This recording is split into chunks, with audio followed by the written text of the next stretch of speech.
Kabar beja Rio Po gengs?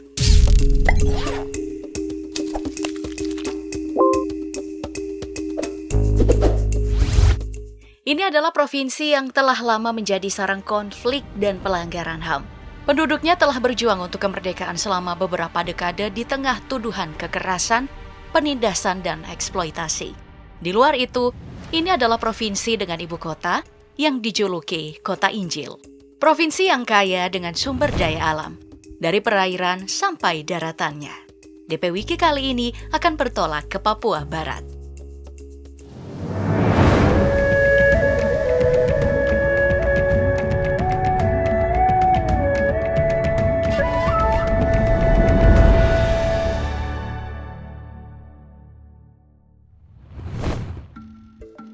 Sebelum menjelajahi Papua Barat, tenggak dulu swansraimu, minuman khas Papua yang terbuat dari fermentasi air kelapa.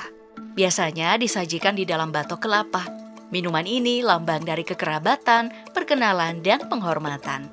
Sambil menenggak minuman, akan kuhangatkan dulu ya pertemuan kita di tanah Papua dengan beberapa wacana yang berada di luar Papua. Pertama ada julukannya sebagai surga kecil jatuh ke bumi. Ironisnya, CNN menerbitkan laporan Badan Pusat Statistik bahwa ada 5 provinsi termiskin di Indonesia per September 2022. Yang termiskin pertama adalah Provinsi Papua, dan yang termiskin kedua adalah Papua Barat. Tahun 2013, Berita Satu merilis berita bahwa 95 warga di distrik Wor, Kabupaten Tambrau, Papua Barat, meninggal akibat busung lapar. Tempo tahun 2005 lebih dulu mengabarkan bahwa tingkat busung lapar tertinggi berada di Papua. Tahun 2022, Kompas membuat rangkuman kasus kelaparan dan gizi buruk di Papua dan Papua Barat dari tahun ke tahun.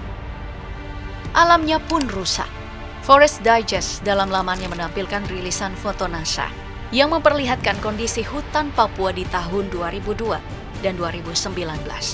Banyak yang gundul oleh perkebunan kelapa sawit dan hutan tanaman industri. Untuk lengkapnya, kamu bisa menonton video deforestasi yang telah daftar populer publish sebelumnya. Lalu ada masalah lain. Tahun 2019, BBC melaporkan asrama Papua dikepung oleh Ormas, Satpol PP, dan TNI tanpa investigasi, dengan tuduhan bahwa mereka membuang tiang dan bendera merah putih ke selokan. Tahun 2019, Ibu Risma yang bermaksud memperlihatkan kesan tegas kepada bawahannya, malah blunder mengeluarkan kalimat yang bernada diskriminatif, bahwa ASN yang gak becus akan dipindahkan semua ke Papua. Kalau lihat seperti ini, tak pindah semua ke Papua. Seolah-olah Papua itu adalah tempat pembuangan orang-orang yang tidak kompeten. Tahun 2022, giliran Ibu Megawati yang blunder mengeluarkan kalimat guyonan yang dianggap rasis, yang menyatakan bahwa warna kulit yang blending atau berbaur menggambarkan keindonesiaan. Kopi susu, itu kan benar, tapi sudah banyak loh sekarang. Ari Kriting mengkritisi dalam cuitannya berbunyi bahwa kalau mau mewujudkan Bhinneka Tunggal Ika ya harus beragam. Gak ada urusannya orang kulit hitam harus kawin campur sama yang lain. Tawa yang bersahutan di Rakernas kala itu menertawai guyonan kulit hitam Papua adalah gambaran real situasi di masyarakat, di mana siklus rasisme terhadap orang Papua itu tidak berhenti. Dengan kekayaan seperti itu, tapi tidak berimbas ke masyarakat. Belum lagi diskriminasi dan tindakan sewenang-wenang kepada mereka. Wajar jika mereka ingin merdeka. Konflik berpuluh-puluh tahun dengan pemerintah pusat juga tidak pernah diselesaikan dengan tepat untuk mereka. Narasi yang beredar juga malah memojokkan mereka lebih dalam. Oke, minumanmu apa masih ada? Mari kita bawa langsung berkeliling Papua Barat. Papua Barat berada di ujung barat Pulau Papua, provinsi yang berbatasan dengan Samudra Pasifik di bagian utara. Di bagian timur, berbatasan dengan Papua Tengah dan Teluk Cendrawasih. Bagian selatan, berbatasan dengan Laut Banda. Bagian barat, berbatasan dengan Papua Barat Daya dan Maluku. Memiliki 7 kabupaten dengan Manokwari sebagai ibu kota. Manokwari dijuluki Kota Injil, karena kota inilah yang menjadi wilayah pertama di Papua yang tersentuh oleh Injil. 8 kali berganti pemimpin dan pertama kali menyelenggarakan pemilu di tahun 2004, meski telah terbentuk pada tahun 1999. Luas wilayah Papua Barat adalah 64.000 km persegi lebih. Dengan populasi pada tahun 2021 berjumlah 551.792 jiwa. Ini adalah jumlah penduduk provinsi tersedikit di Indonesia. Dengan perbandingan, penduduk asli dan pendatangnya itu sama. 68% beragama Kristen, 31% beragama Islam, sisanya beragama Hindu dan Buddha. Papua Barat sebagai pemekaran dari Provinsi Papua memiliki status otonomi khusus yang berarti memiliki kewenangan khusus yang diakui untuk mengatur dan mengurus kepentingan masyarakat berdasarkan aspirasi dan hak-hak masyarakat setempat. Saat pertama kali berdiri sebagai provinsi, Papua Barat awalnya memiliki nama Irian Jaya Barat.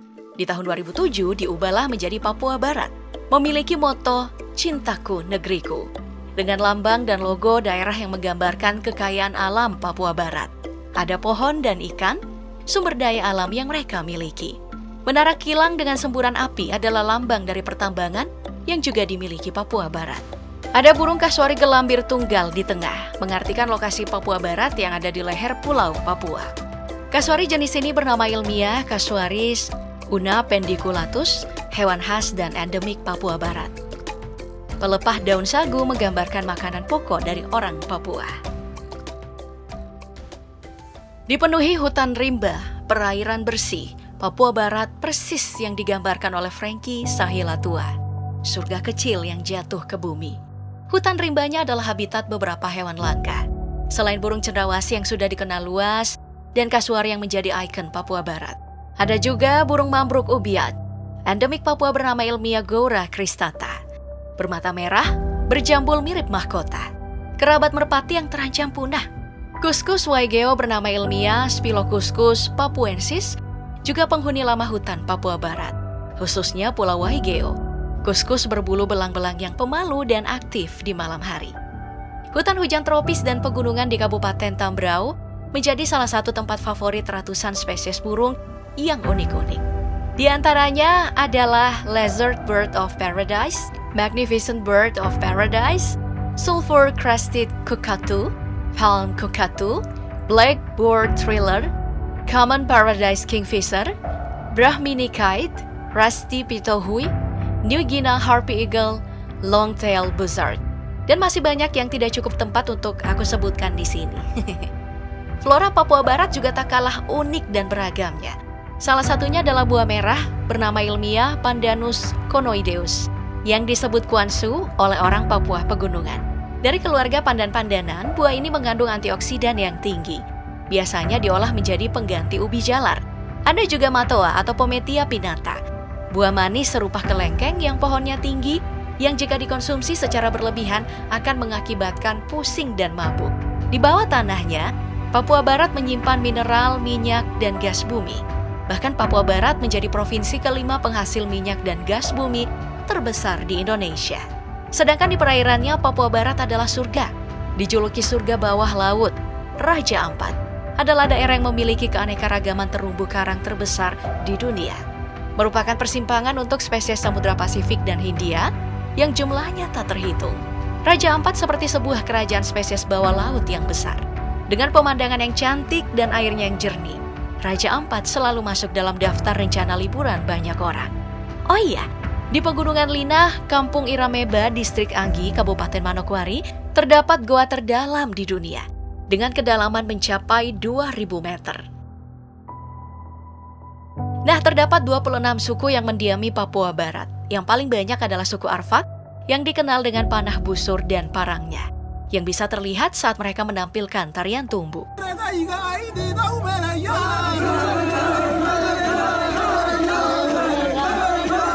Dengan rumah tradisionalnya bernama Rumah Kaki Seribu. Betul-betul rumah berkaki banyak. Suku ini mendiami sebagian besar wilayah pegunungan Arfak yang terkenal dengan hutan rimbanya yang masih asri. Juga tempat suku-suku asli Papua Barat membangun koloninya. Jangan kaget jika kamu melihat orang-orang penghuni pegunungan ini membawa sajam. Karena itu telah menjadi kebiasaan unik mereka sejak dulu. Masih memiliki kebiasaan berburu hewan untuk memenuhi kebutuhan makan mereka. Orang-orang Papua Barat dikenal dengan fisiknya yang tangguh. Kemana-mana hanya berjalan kaki, membuat mereka pantas dijuluki pejalan yang tangguh.